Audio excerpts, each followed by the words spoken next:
Hi, everybody. This is Empowering Democracy.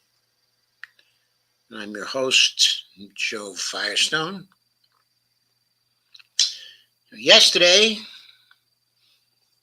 I was doing commentary, and analysis on uh, uh, the interview at Dialogue Works that Nima Alkershid had with Pepe Escobar. And I'd gone through about 14 minutes of that interview, which was about, I believe, 54 minutes or something like that. My time was up. I had to stop. I promised I would continue the analysis and commentary on the interview today. And so here I am to do that. So I'm going to present the interview once more and go through it with you, starting from 14 minutes in. So there we are. You should be seeing it on the screen now. Before I actually start to play it, I'm going to share it on Facebook to make sure that people know there what I'm doing. Yes, they're seeing me live there.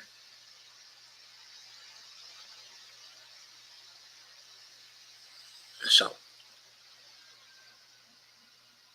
that's it.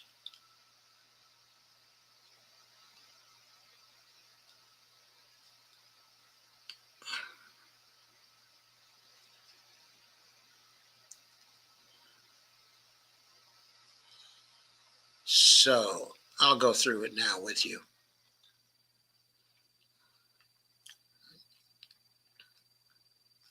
Basically driving the BRICS path towards multipolarity. So Pepe points out that Russia and China are driving the BRICS toward the path, of multipolarity, or down the path, of multipolarity. It could be something totally disproportional by Tel Aviv, which would force a response from Iran, which would be even more forceful than the previous one, which was extremely measured. So he's talking about ways that might change the path or divert from the driving to multipolarity of the two great powers, Russia and China. It could be a concerted Washington-Tel Aviv play once again with facts on the ground or diverting from the facts on the ground in Gaza to once again corner the BRICS 10 majority, global majority, or something that could embarrass Egypt, Saudi Arabia, and the UAE, which are now part of BRICS. So there are many scenarios ahead. The only scenario that would not influence anything, in fact, is on Ukraine. The only thing left for NATO in Ukraine is actually to put their own troops there that will be exterminated in a matter of weeks, max. So not only Pepe feels that way, Colonel McGregor feels that way, Scott Ritter feels that way, Larry Johnson feels that way. There are a number of Western military commentators who feel that way. Okay, and also Andrei Martyanov, who was a Russian commentator and a considerable military expert as well, also feels that way, that there's nothing the West can do about the coming victory of the Russians in Ukraine. Maximum. And all the new Wunderwaffen, F-16s, whatever. Nothing The Wunderwaffen are the wonder weapons. will change the dynamics on the battlefield. So no, once again, we come back to the beginning of our discussion. Desperation mounts when we see what's left of rational players across what I call NATO stand, looking at the possibilities ahead. So that's it, basically. A false flag, or basically a false flag or a series of false flags, and something in Gaza that would be a provocation. And that would absolutely, the consequence would be a hardcore Iranian response. And then we have a hot war all across West Asia. So that's why all of us, we are following it carefully. We are in a state of suspension of disbelief in terms of anything absolutely crazy could happen at any moment. Considering the impossibility of a dialogue between the irrationals on one side and the rational players on the other side. So that's his point. The whole background for why all these scenarios for divergence are possible is because there's no way for the rational actors, Russia, China, Iran, to have a dialogue with the Western powers because of the degree of irrationality and out of touchness of the Western powers. There are a lot of people out there criticizing Putin for his strategy in Ukraine. Some of them are talking about their concern about the escalations between NATO and Russia. Some of them are in favor of NATO, and they're talking about Putin did nothing, Russia is nothing. And we know that this new article by a British think tank, they are evaluating that this was a war of attrition. Russia is attriting to finally win the war. In your opinion, one of when this war started, they did everything, sanctioning Russia and just wrecking the economy of Europe and just putting an end to their economy, especially in Germany. They did everything to harm Russia. He's outlining the madness, okay, of the United States approach to this war. The absolute insanity and madness to ruin the economy of Europe over this war. What kind of hubris is that? What kind of stupidity is that? To reduce the power of your allies in Western Europe, Germany and France, and the other nations, okay, of Western Europe, in your pursuit of victory over the Russians? What sense does that make? And right now, you see that all those sanctions are gone and they're not working anymore. And they're firing back at Europe and the United States. And at the same time, you see this war, that this strategy of Putin, just little by little gaining land and winning the war. We know that they didn't have any sort of desire for the western part of Ukraine because it's not part of Russia. They're not ethnic Russians. They don't feel Russian. So that's the perception that a lot of knowledgeable commentators have about this war. Russia doesn't want the western part, okay, of Ukraine. Isn't interested in conquering the western part, okay, of Ukraine. And how do you see the strategy of Vladimir Putin so far? I want to know what's your assessment, what's your evaluation of his strategy? Excellent question, Nima. It's something that I discussed a lot last year in Moscow and also this year. I'm spending Last year I spent 4 months in Moscow. This year I plan to spend 6 months in Russia.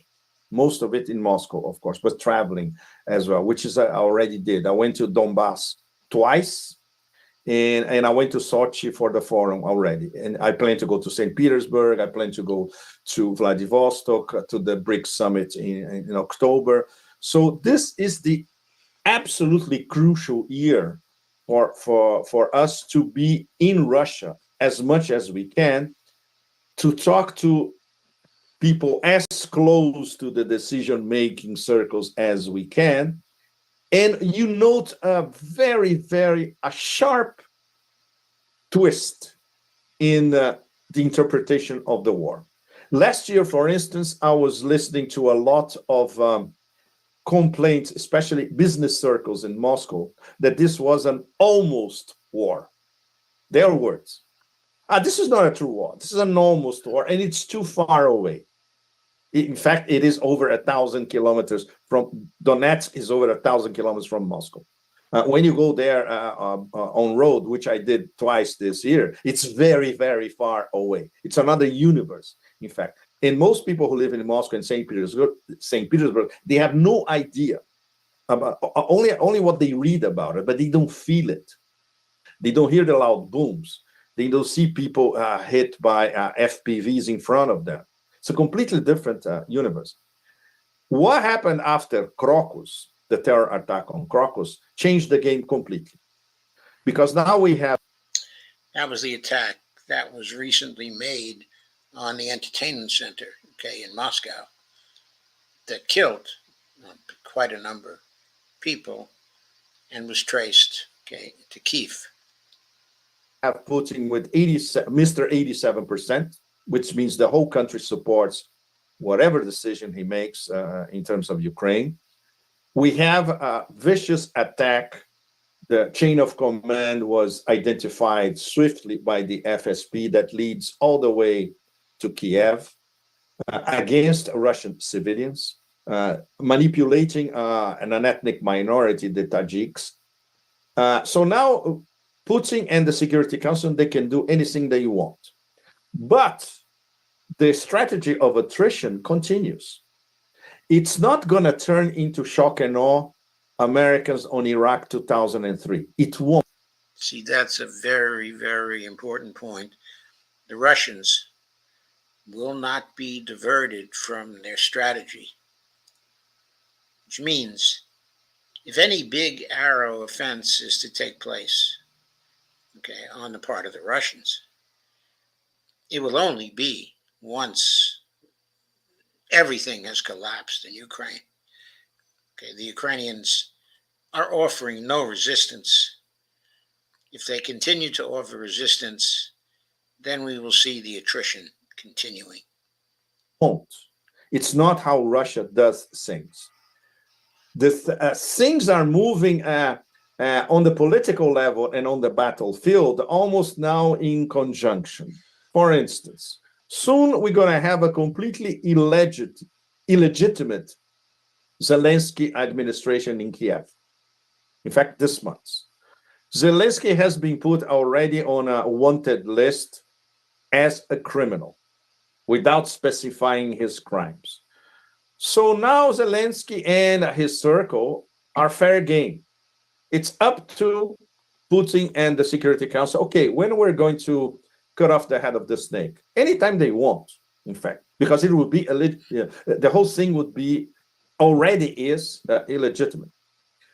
At the same time, on the battlefield, what we could describe as a mix of the meat grinder and at the same time advancing in a crab-like movements. It's still the name of the game. Nobody's expecting a massive Russian offensive to take the Dnieper in 1 week or 2 weeks. No, it's not going to happen. It's meat grinder little by little. It's that the power of artillery, which is absolutely mind-boggling, incomprehensible for anyone in the West, of course. And of course, attrition and conquering village by village. This could take weeks, months, or even go all the way to 2025. And that's where all of us agree that the only ones who know the end game are Putin and maybe not all of them at the Security Council, maybe two or three at the Security Council. These are the people who know the end game. And of course, Gerasimov and Shoigu. And of course, there are no leaks whatsoever about it. So everything that we are speculating about the timing, what we can say is that they're not in a hurry. In fact, they're waiting for irrational moves coming from Washington, Brussels, or both.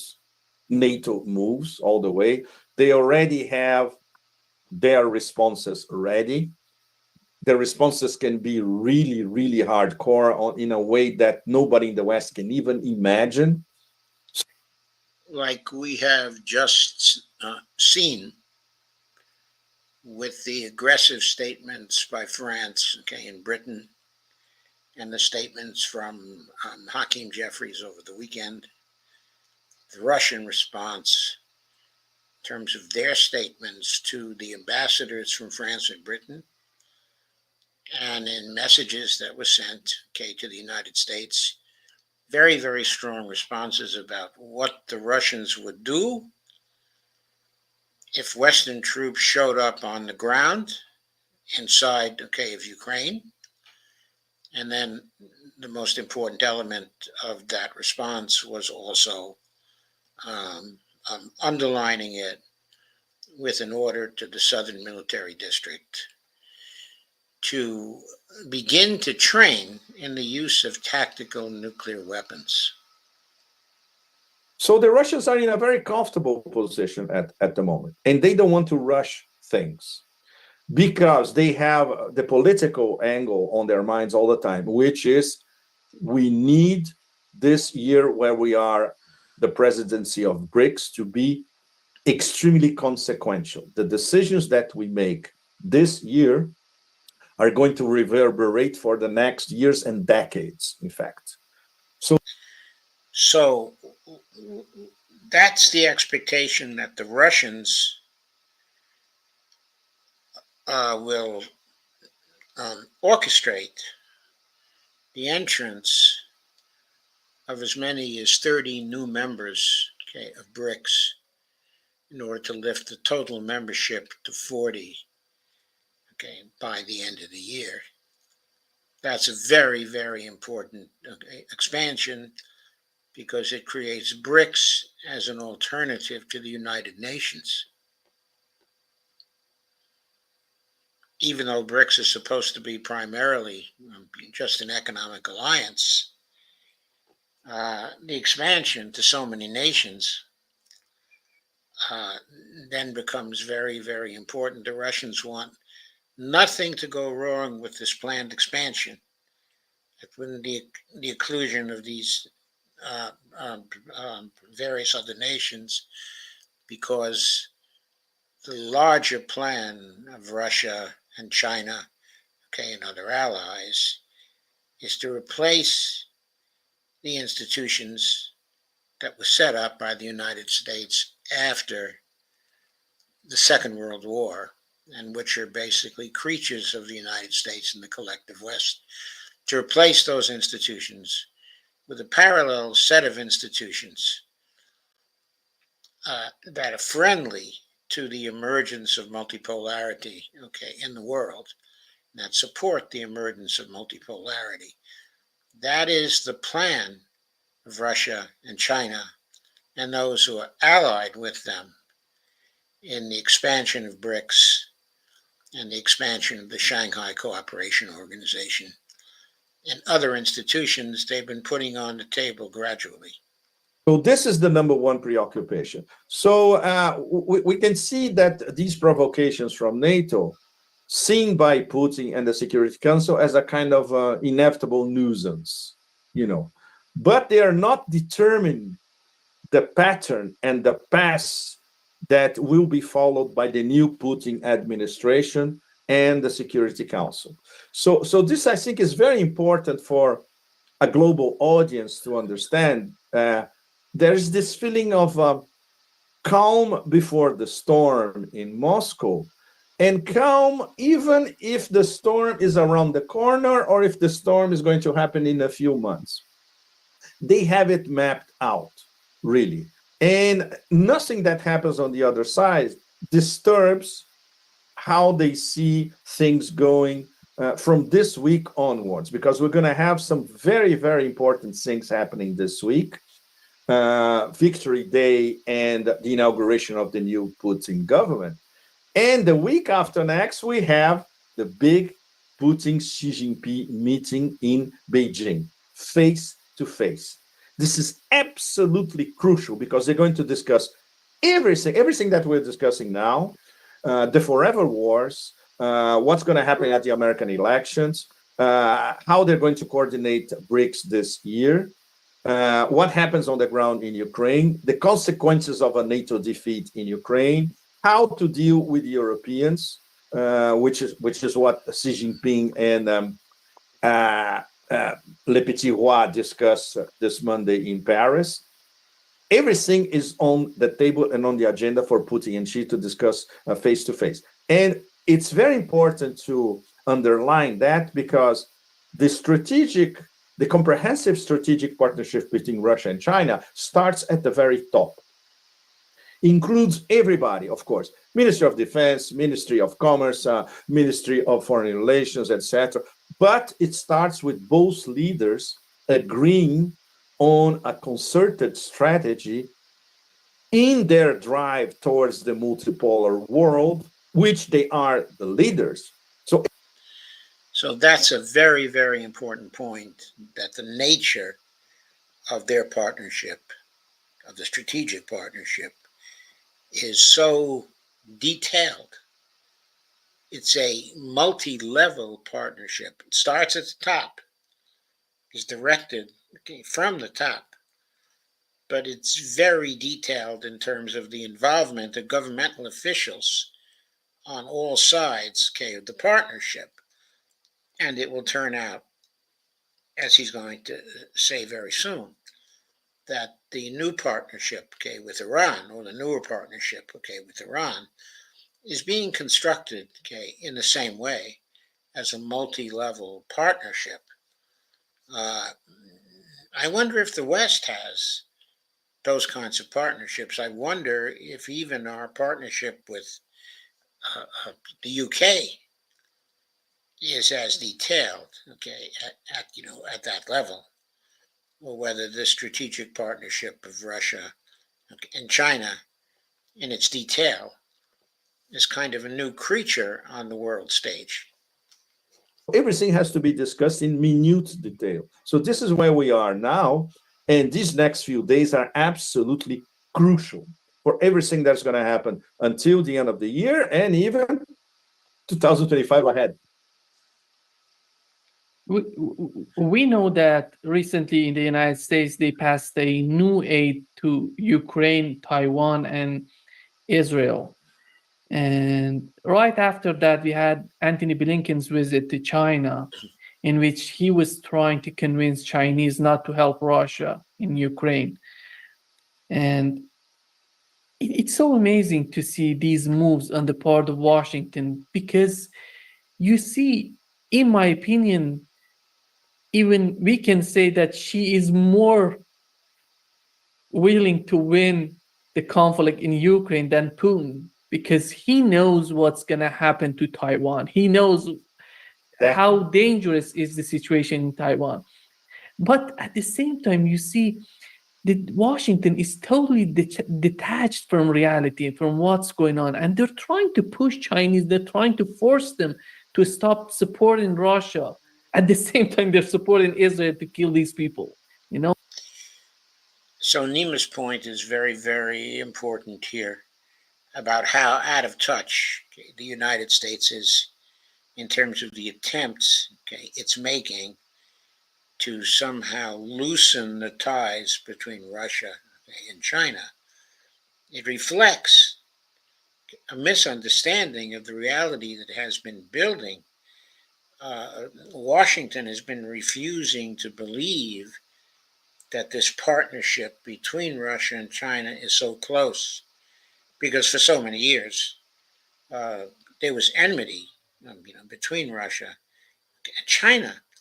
But that enmity is long gone now because Putin and Xi have been putting together this very, very close partnership. But the Americans don't seem to want to recognize that. They seem to still be living in the 1990s uh, in relation to how they perceive these nations are relating to each other. They also seem to have a misunderstanding of the power dynamic. Uh, they don't think it's changed very much, okay, since the 1990s. But in fact, the global power dynamics have changed in a very, very fundamental way, and in a way that favors the Russia China partnership. Now, it's unbelievable how these policymakers in the United States are thinking. What's the logic behind these type of actions on their part? There's no logic, Nima. They are completely irrational. There is no logic, Nima. They are completely irrational. And I have to agree. We are completely irrational. This is the most incompetent bunch of people to ever run the foreign policy of the United States since the Second World War. It is incomprehensible. First of all, of course, because they are driven by ideology, by prejudice, by dismissing the other as a whole. The other can be Russian, Chinese, Nigerian, from the Pacific Islands, doesn't matter. Everything is subordinate to the exceptional nation, as we all know. And on top of it, in terms of doing their homework, they are clueless about the strengths and the depths of the Russia China comprehensive strategic partnership. Yes, that central point again, I emphasized. And Pepe also emphasized the strategic depth of the partnership, which of course the West doesn't understand. You can see that in a minute details every time that somebody from this administration meets Xi Jinping or Foreign Minister Wang Yi or a powerful Chinese official. We all remember what happened a few days ago when the little Blinky went to visit Xi after begging for this visit for months, and he makes Xi Jinping wait for him at the palace of the Big Panda. How stupid is that in any possible level? Not to mention diplomatic manners, everything, protocol, you name it. But this is sheer stupidity. And this stupidity derives from arrogance. Arrogance of we are the hyperpower, we are the hegemon, we run the rules-based international order, and we can do anything you want. No, you can't anymore. But for them, this is absolutely impossible, Nima, to understand. There is a psychological, cultural, anthropological block that prevents them from understanding that we are entering a new era geopolitically, geoeconomically, in terms of international relations, and in terms of the what Wallerstein used to call the world system. The world system, the new one, is being forged now, and they are not the rulers anymore. So can you imagine the trauma in the heads of, I'm not talking about the emissaries, like Blinken, Sullivan, these are first-rate little emissaries. These people don't run anything. I'm talking about the real establishment in the East Coast in the US, the people who really run the show, the big families, the big financial powers, the big investors in Vanguard and BlackRock, for instance, the guys who control the Great Reset agenda at Davos, the people who really run the whole thing, they are terrified because everything that they tried so far didn't work. And now it's even worse because now they are against a comprehensive strategic partnership of peer competitors to the empire, which was since Brzezinski was their number one nightmare. So now it's not only one peer competitor, it's an alliance of peer competitors. And right beside, with a very important role, Iran as well. Iran is the big power in West Asia, period. For them to admit all that in one go is absolutely out of the question. And that explains once again the beginning of our conversation, their absolute desperation, because they don't think strategically, they think maybe tactically. And tactically they have some victories. We have to be clear about that. Tactically, the fact that they managed to vassalize the EU to the extent that it is vassalized now is an enormous victory. And we have to say, how can Europe be so vassalized? They just do what the United States wants without complaint, hurting their whole economy, hurting the prospects of their citizens, okay, for the future. Yet they do it because the United States has asked them to and is leading them to. And they're accepting the continuing leadership of the United States, even when it goes against their interests. What sense does that make? We don't know how long it's going to last. It could be another few years, or next decade, we can have a completely different environment where the Germans suddenly wake up from their slumber and say, no, we need another pact with Russia. And France says, no, we need to be independent from the Americas in Europe. Let's hope it doesn't take some decades for that to happen. Let's hope it happens over the next, well, when the elections occur in Europe, there will be elections this fall. Let's hope right after those elections that Europe wakes up and insists on, okay, an independent course, because that will make the United States rethink, okay, our own foreign policy. And we need that so badly right now. We need it so badly. The foreign policy has been so destructive, so irresponsible, so out of the box stupid. We can't afford to let that go on, okay, anymore. This could happen. It's one of the possible scenarios. I wouldn't say short term, but long term, no question about it. But for the moment, the empire wins because they subjugated the EU as a whole using NATO. Why? Because NATO rules Europe, not the EU. Brussels, the whole thing, the whole system is run by the military arm. What we have in the EU and the European Commission are sorts of political and public relation arms of the big military octopus, which is NATO. And NATO is fighting Russia directly and indirectly and is losing badly. They have no plan B. The Russians know it. Everything that NATO throws against Russia, the response is going to be catastrophic. So, it's like Ouroboros, the snake eating its own tail. And they are, the empire and the people who run the empire, they are lost inside the circle, and there's no way out of this vicious circle. And that's what makes them, at the same time, even more irrational and much more dangerous. You talk about Europe and how successful Washington was in putting Europe under pressure in this conflict in Ukraine. We know that the sabotage of Nord Stream pipeline, how this sabotage affected the economy of Europe, especially Germany. And after that, they were totally in line with Washington in sanctioning Russia. When it comes to China, it would be much more consequential if we put it together with the sanctions on Russia, because it would be devastating for Europe, for the economy of Europe, for the future of Europe.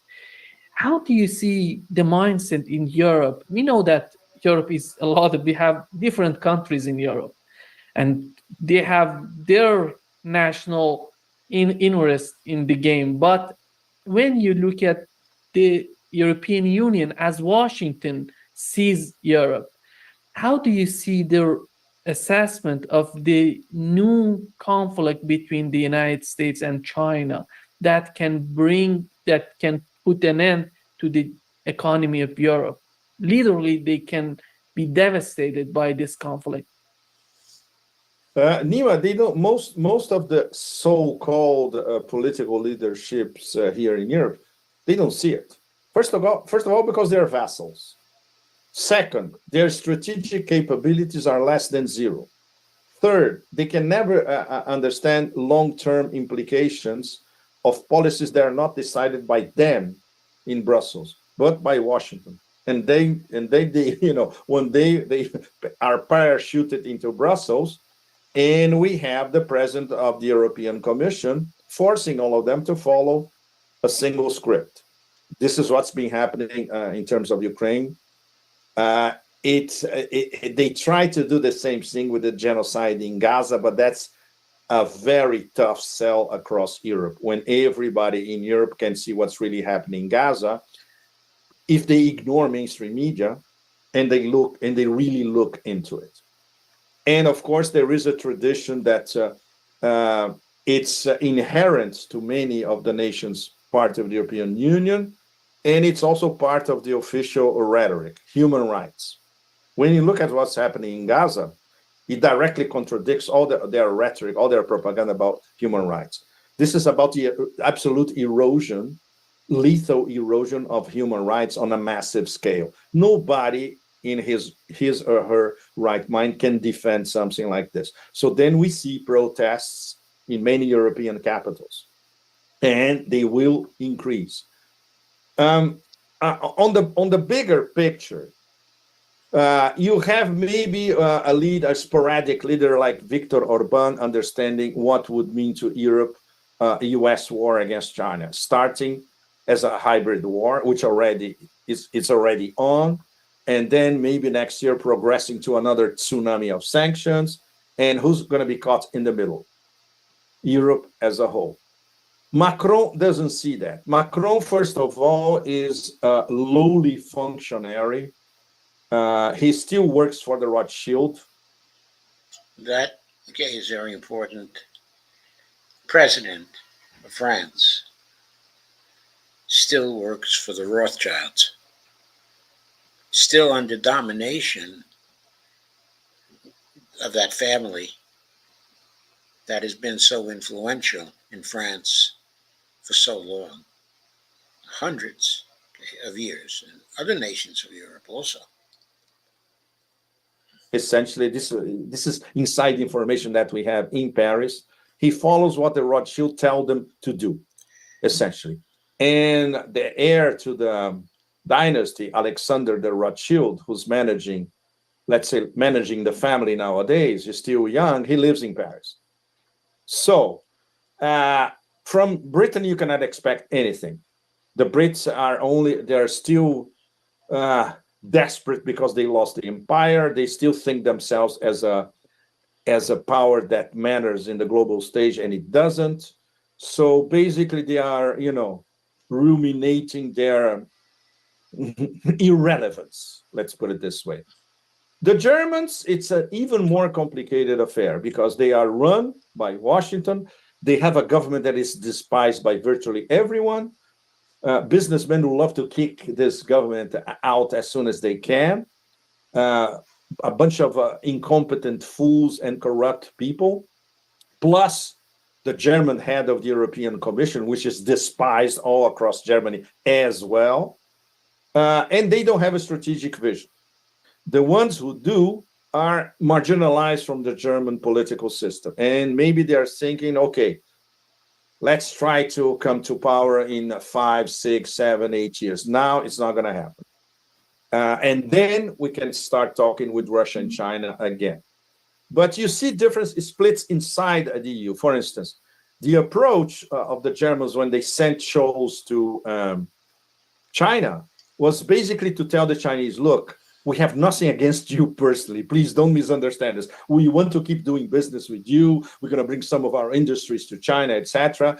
We're not the Americans. We're slightly different. This was the message, more or less. Macron is completely different.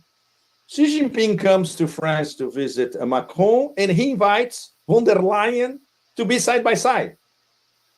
Obviously, he didn't understand anything of that famous afternoon when Xi Jinping took him on a nice walk, served him tea, beautiful music in the background. And Xi Jinping basically told Macron, look, if you behave as a sovereign, we respect you. If you don't, we don't even care about what you do. Right. Why would they think that way? Because if they don't behave in their own interest, okay, as a sovereign, but they only behave as though they're puppy dogs, okay, of the United States, then why would the Chinese pay any attention to them? When they're even having trouble right now paying attention to the United States, because the United States foreign policy makers are so stupid, not seeing the currents in the world and adjusting to those currents. Bringing von der Leyen to meet Xi Jinping in Paris means that Macron didn't understand anything. And Xi Jinping was extremely polite to warn him before, politely, look, we deal with France, independent, sovereign as a big power in Europe, etc. If you subordinate your interests to Brussels and to Washington, to both at the same time, we have no use for you. So that's, it could be already a verdict on this meeting today in Paris. No question about that.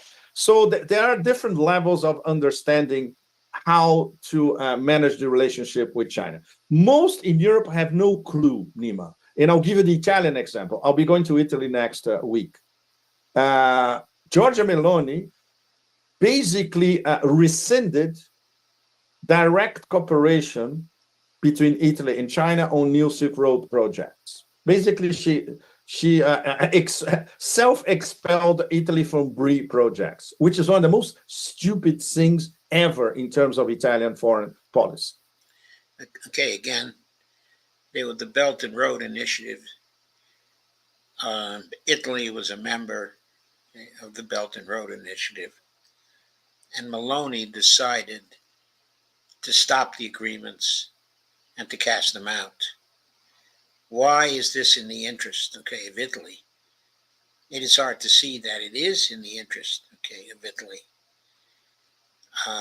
It was just an arbitrary thing, that was done by Meloni, probably because she thought it would please the United States, or maybe because the United States told her it would please the United States if she would do it. Okay, and so she would do it. So the Europeans, it's gone through each of the major nations now. France, Great Britain, Germany, and Italy, all vassalized by the United States, behaving like vassals, not in the interests of their populations, but acting in ways that the United States wants them to act. Instead of using Italy as a sort of Marco Polo in reverse and welcoming Chinese investment, connectivity corridors, which would be good for Italian industry and manufacturing, etc. No, because what? Because of Washington and Brussels pressure.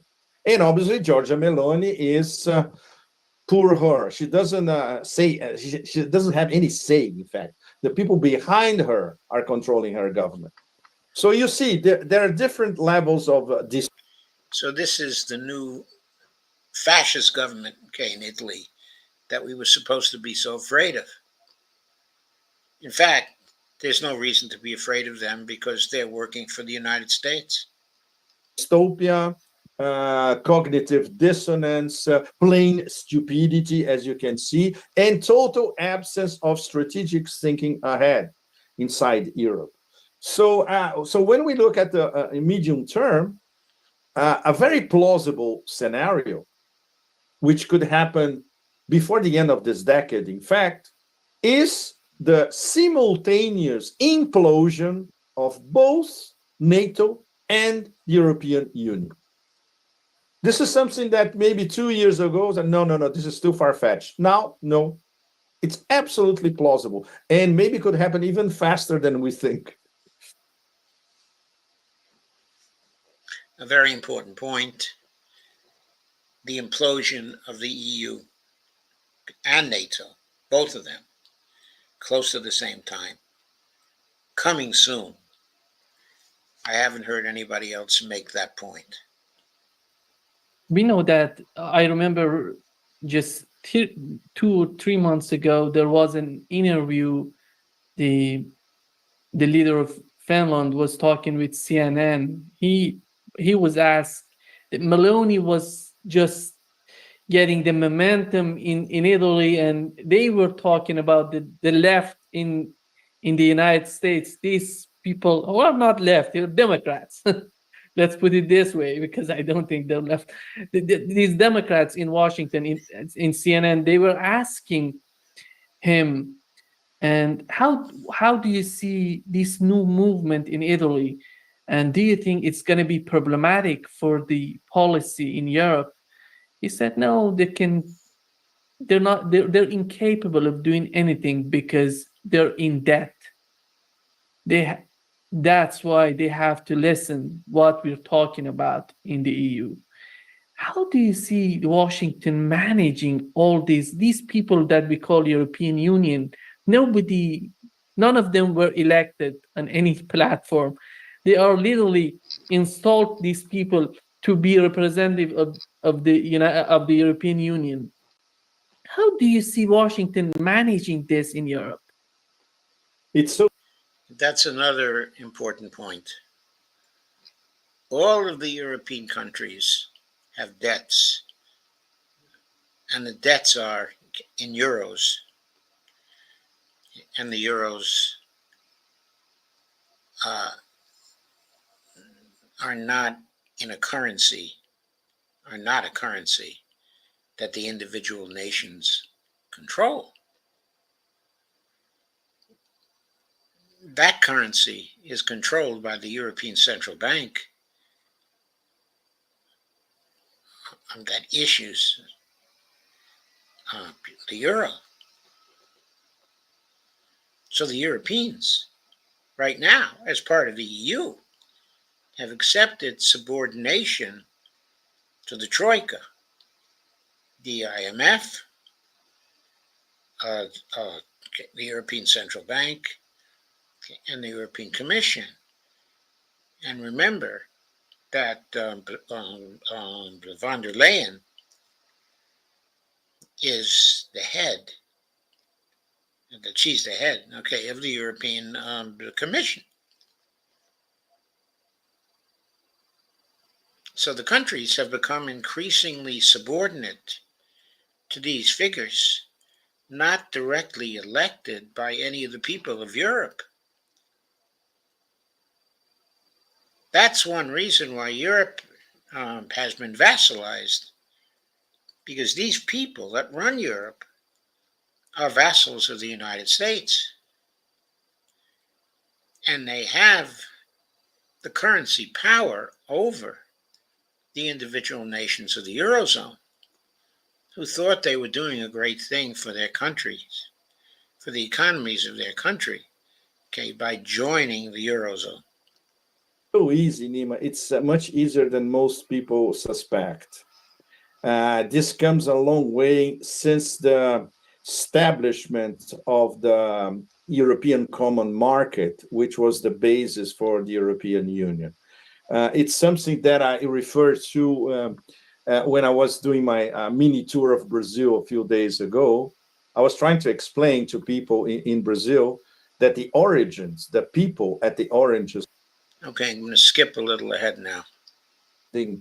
Artists and political scientists as well. Nowadays, what you see in Italy, I'm going to see this next week again.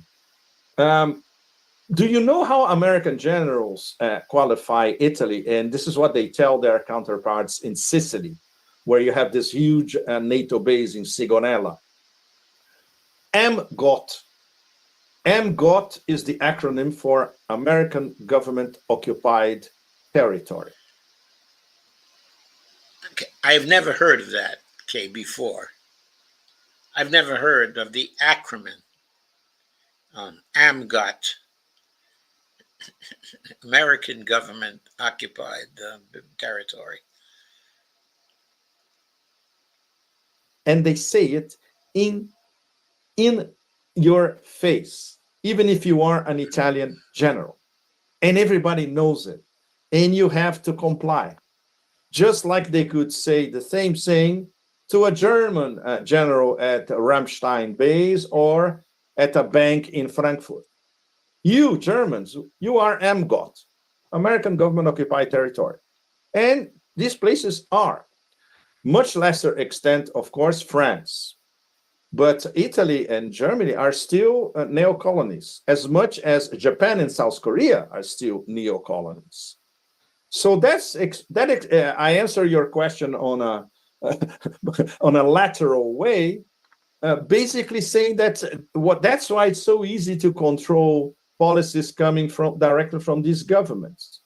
And when you have high-powered media empires like you have in Italy, the Agnelli Elkan media empire that controls, among others, La Stampa, the big newspaper in Torino, and La Repubblica, the big newspaper in Rome.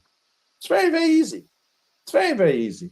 And it's very complicated because they not only they select exactly what kind of political leaders they're going to have, but they have the big power media conglomerates to disseminate this message all over, like if it's truth, when it's in fact post-truth. Exactly. They fabricate fake news, not the people that they usually accuse on small YouTube channels or Telegram channels, etc., of fabricating fake. They are master craftsmen of fake news. So it's very easy when you control the whole system and when you control the narrative. It's not a big deal, is it? Yeah. The non-aligned movement, the effort of decolonization in Africa. But for instance, in West Africa, not much changed because we had the French neo-colonial system established to what for many people would be perpetuity. It's horrible when you see it, when you see that their finances are controlled. He's talking about the Africans now, and they are subordinate as well, okay, to the collective West. And he's talking about, to some degree, they are. By the Bank of France in Paris, where their businesses are controlled by big French conglomerates, etc. And their media, of course, respond to Paris policies, not their local policies. But now it's a completely different story with Mali, Burkina Faso, Niger, Chad, recently in Senegal. Francophone Africa is finally liberating itself. This is enormous in terms of the global, not only the Pan-African appeal, but the global appeal. I call them the African axis of resistance. In fact, we have the axis of resistance in West Asia. We have, let's say, I call it the Christian Orthodox axis of resistance in Donbass. And we have a West African axis of resistance against Francophone Africa, against the fact that their finances are dictated by the French, against the fact that they need real sovereignty to make their own deals with anybody, be it Russia or China. With China, they already do it. China is all over Africa, as we know. And Russia is diplomatically very clever because they are coming basically with the appeal of their anti-system posture, their pro-global South posture, and their diplomatic finesse. And these, anybody in Africa totally understands. When you see the Africans in Moscow when they come for Africa-Russia summits, or when they come for the recent youth forum in Sochi. Wow. They say, no, Russia always protects us. Russia understands where we're coming from. Russia supports through decolonization. So in terms of accumulating soft power, Russia is even accumulating more soft power in Africa in this past few months, and let's say a year or so, than China accumulated for the past decade or so with their major investments. So both of them are accumulating deals, goodwill, and soft power at the same time. So it's part of the big process of consolidation of the global South, no? The global majority. You see important nodes popping up everywhere: West Africa, West Asia, Donbass. I would say, in terms of having more independence, Southeast Asia as well, because the Southeast Asia, where in every for every 10 countries of the Association of Southeast Asian Nations, their number one partner is China. So they cannot antagonize China. So it is a sort of axis of resistance on a softer level against the diktats by the hegemon. So the missing link for the moment is South America. Very, very complicated, where we expect that there will be a surge of an axis of resistance against direct imperial interference, which is something now that we see most worryingly in Argentina. Argentina is being converted in front of everyone's eyes into an American colony in the South Atlantic. This is extremely dangerous, extremely dangerous. But it's hopeful. When you see that what's happening in West Asia and West Africa, especially, you can be hopeful that sooner or later South America will join this high-speed rail train as well. And that's it. Okay, for that. I want to put a capper on that by now calling your attention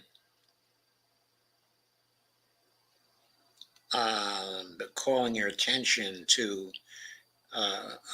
two new blog posts that's put out, okay, by Pepe, which kind of summarizes this.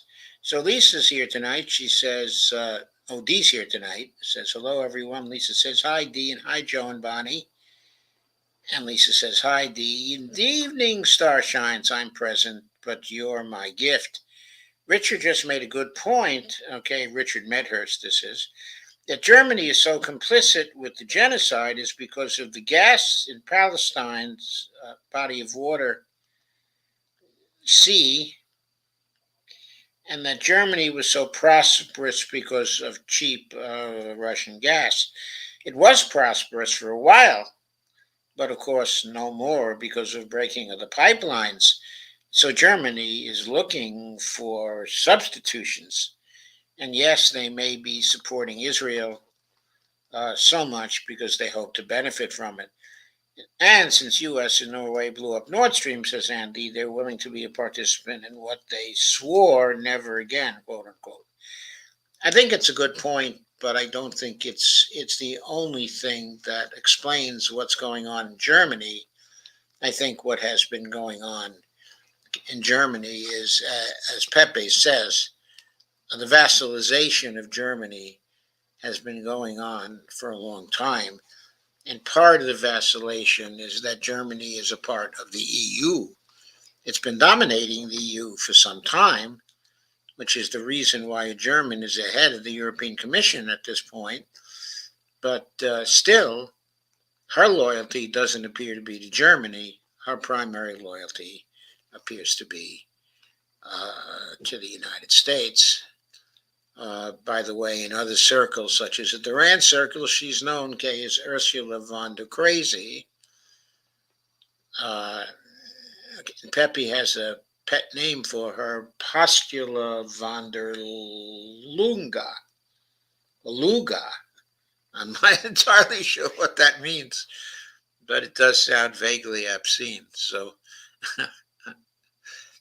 anyway, I am now going to go to the article by Pepe that I think is summarizing this. Okay, it's a new article that just came out. It's called The Tale of Two Sovereigns. It was published in the Strategic Culture Foundation, but as I always mention, if I got it from the Strategic Culture Foundation for posting here, then I would get a strike, okay, from YouTube. But if I pick it up from unz.com, very same article, I won't get a strike. So the title is A Tale of Two Sovereigns, a Lackey and a Nanny. This one is dated today, May 8th, 2024, 1,400 words thus far. There was only one comment for this terrific piece. There's Xi Jinping shaking hands with Le Petit Roi, the little king. The NATO stand lackeys will remain dazed and confused. So what? Lackeys lack strategic depth. They just wallow in the shallow waters of irrelevancy. Startling mirror images swirl around two major developments this week, directly inbuilt in the grand narrative that shapes my latest book, Eurasia versus NATO Stan, recently published in the United States. Xi Jinping's visit to Paris and the inauguration of Vladimir Putin's new term in Moscow.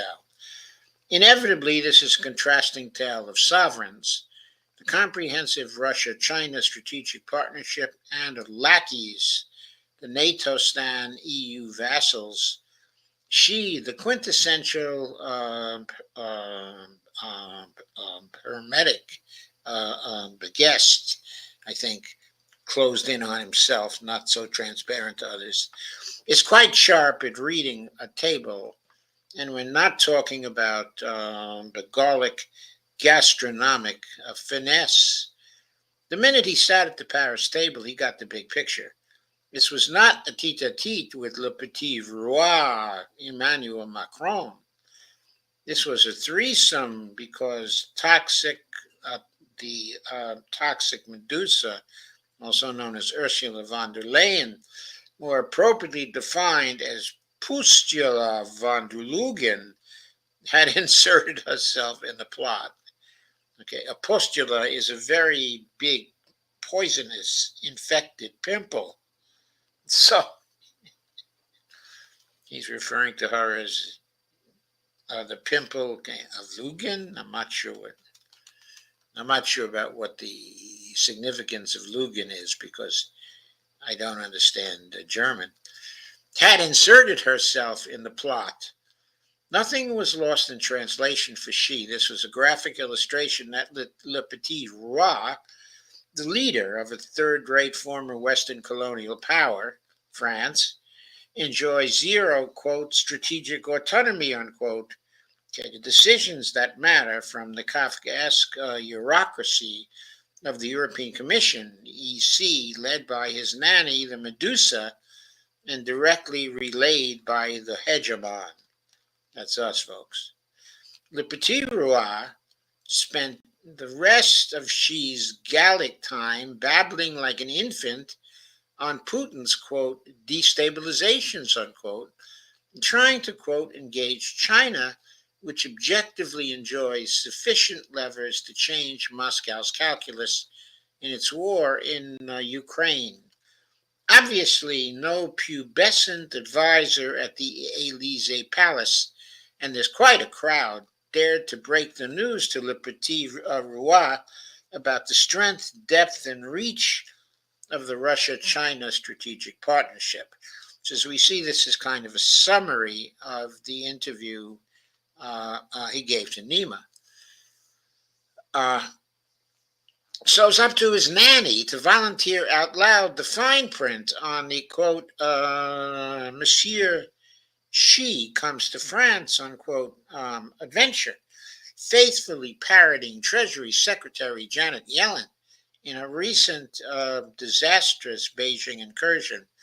The nanny directly threatened the superpowered hermetic guest. You are exceeding in quote, overcapacity, unquote. You are overproducing, and if you don't stop it, we will sanction you to death. So much for European, quote, strategic autonomy, unquote. Moreover, it's idle to dwell on what could only be described as suicidal stupidity. I think that's very well characterized. To say that to to Xi Jinping, that is suicidal stupidity. You cannot sanction China without destroying your own economy, which is what would happen to the United States if we try. Watch us try and watch us withdraw in about 6 months because of all the outcries here, okay, in the United States. The economies of the United States and China are so intertwined that the only way you're going to unintertwine them is gradually over a very long period of time with the creation of new industries here, okay, in the United States, and with the protection of those industries for a period of time. Let's get real, folks. You cannot disentangle these two economies by fiat. That is going to be suicide. Now let's switch to what really matters, the chain of events leading to Putin's lavish fifth inauguration at the Kremlin. We start with the chief of the GRU, the main intelligence department of the General Staff of the Russian Armed Forces, Admiral Igor Kostyukov. Kostyukov, on the record, actually reconfirmed that right on the eve of the special military operation in February 2022, the West was ready to inflict a, quote, strategic defeat on Russia in Donbass, just as before the great patriotic war. Victory Day, incidentally, is celebrated this Tuesday, not only in Russia, but also across the post-Soviet space. Then the ambassadors of British and France were called at the Russian Foreign Ministry. They spent roughly half an hour each separately and left without addressing the media. There were no leaks about the reasons for both of the visits. Yet that was more than obvious. The Foreign Ministry handed the Brits a serious note in response to David of Arabia, quote unquote, Cameron's babbling about using British long-range missiles to attack the territory of the Russian Federation, and to the French, another serious note on Le Petit Roua's babbling about sending French troops to Ukraine. Immediately after this compounded NATO babbling, the Russian Federation started drills on the use of tactical nuclear weapons. We covered that, of course, just yesterday in great detail. So what started as a NATO verbal escalation was counterpunched not only with stern messages, but also an extra clear, stern warning. Moscow will regard any F-16 entering Ukraine as a potential carrier of nuclear weapons, regardless of its specific design. F-16s in Ukraine will be treated as a clear and present danger. That, of course, is an American term of art. And there's more. Moscow will respond with symmetric measures if Washington deploys any ground-based intermediate-range nuclear missiles, INF in Ukraine, or elsewhere. There will be a counterpunch. All that happened within the framework of astonishing Ukraine losses in the battlefield for the last 2 months or so, and Scott Ritter has been talking about this in detail. And of course, Iran has also been talking about this. Alexander Mercouris, on a daily basis, talking about this. The only parallels are with the 1980s Iran-Iraq War and the first Gulf War, Kyiv, between dead, wounded, and missing, maybe losing as many as 10,000 soldiers a week, the equivalent of 3 divisions, 9 brigades, or 30 battalions. That's the background for the panic by the West, by the way. The situation is simply collapsing for Kyiv. No compulsory mobilization, whatever its reach, can counter such a debacle. And the much advertised Russian offensive has not even started yet. There's no way the current administration, led by a cadaver in the White House, that's you, Joe Biden, in an electoral year is going to send troops to a war that from the beginning was scripted to be fought to the last Ukrainian. And there's no way NATO will officially send troops to this proxy war because they will be minced into steak tartare in a matter of hours. Any serious military analyst knows NATO has less than zero capability to transfer significant forces and assets to Ukraine. No matter the current grandiloquent, steadfast defender, quote, exercises, unquote, coupled with Macron's mini Napoleon rhetoric. So it's our Boros, um, um, um, um, Ouroboros, the worm, the great worm, the snake. Okay, Ouroboros, all over again. The snake biting its own sorry tail. That was never a plan B to the proxy war, and in the current configuration of the battlefield plus possible outcomes, we're back to what everyone from Putin to Nebenzia at the UN has been saying. It's over only when we say it's over. The only thing to negotiate is the modality of surrendering. And of course, there will be no sniffing, sweaty sweatshirt cabal in place in Kiev. Zelensky is already a quote unquote wanted entity in Russia. And in a few days, from a legal standpoint, his government will be totally illegitimate. Russia aligns with the world majority. Moscow has to be fully aware that serious threat remains. What NATO stand wants is to test the strategic capability of hitting Russian military manufacturing or energy installations deep within the Russian Federation. That this could easily be interpreted as a last shot of bourbon at the counter before the 404 saloon goes down in flames. After all, Moscow's response will have to be devastating, as already communicated by Dmitry Medvedev unplugged. Quote, none of them will be able to hide either on Capitol Hill or in the Elysee Palace or on Downing Street 10. A world catastrophe, unquote, will happen. Putin at the inauguration was calm, cool, calm, and collected, unfazed by all the incandescence across the NATO sphere. These are his main takeaways. Russia, and only Russia, will determine its sad fate. Russia will pass through this difficult milestone period with dignity and become even stronger. It must be self sufficient and competitive. The key priority for Russia is safeguarding the people, preserving its age old values and traditions. Russia is ready to strengthen good relations with all countries and with the world, uh, uh, the majority. Russia will continue to work with its partners on the formation of a multipolar world order. Russia does not reject dialogue with the West. It's ready for dialogue on security and strategic stability, but only on an equal footing. All that is supremely rational. The problem is the other side is supremely irrational. Still, a new Russian government will be in place in a matter of days. The new prime minister will be appointed by the president after the Duma approves the candidacy.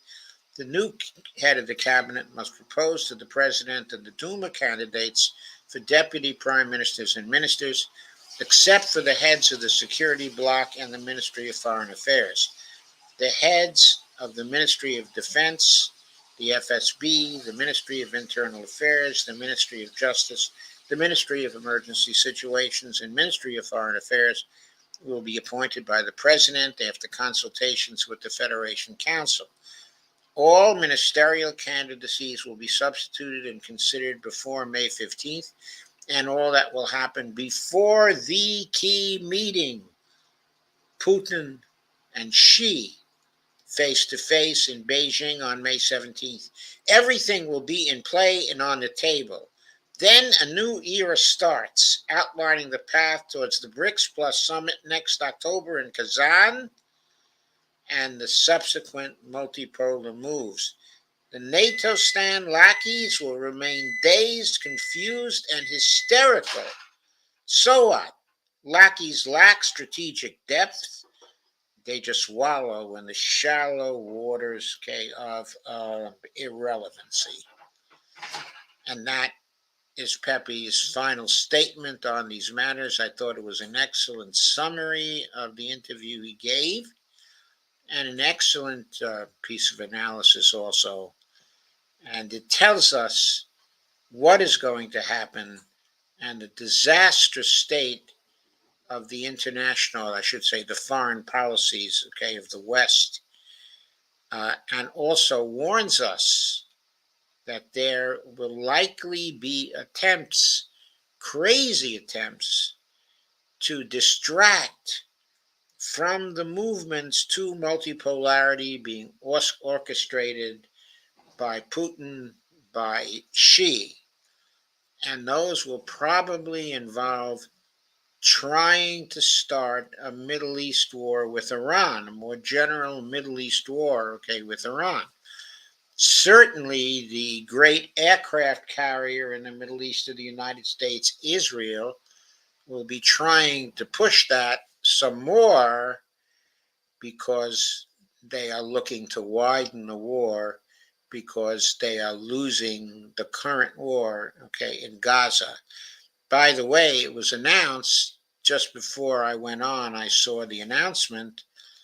Uh, Supposedly, Biden says he will stop shipping munitions to Israel if they go ahead with the attack on Rafah.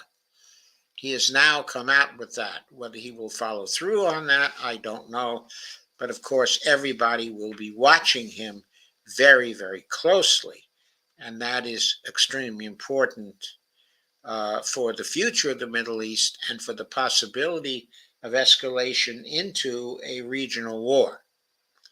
So we have to keep that in mind, okay, as well, because that appeared, of course,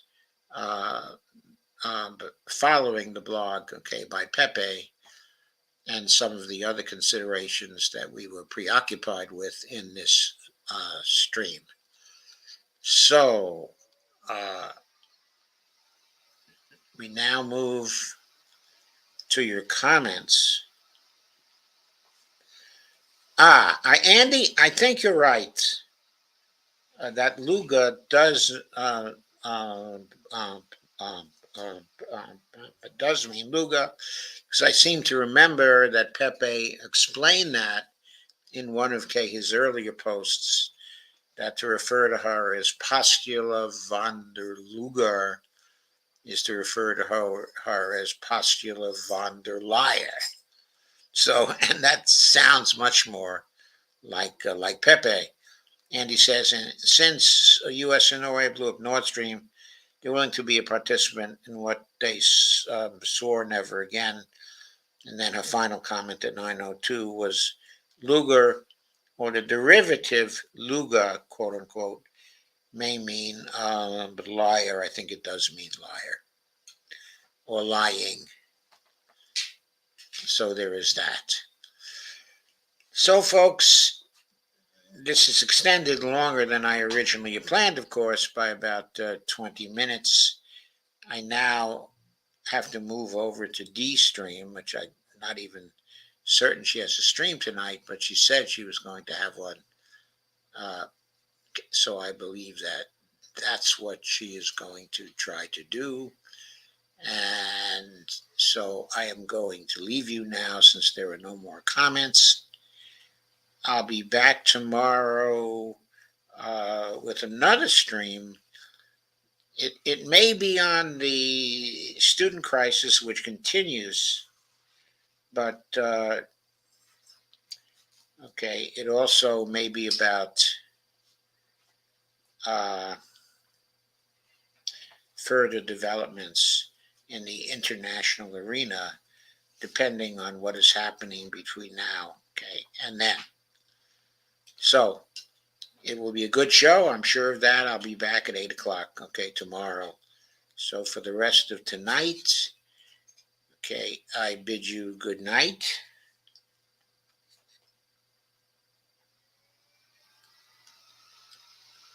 And I will see you soon.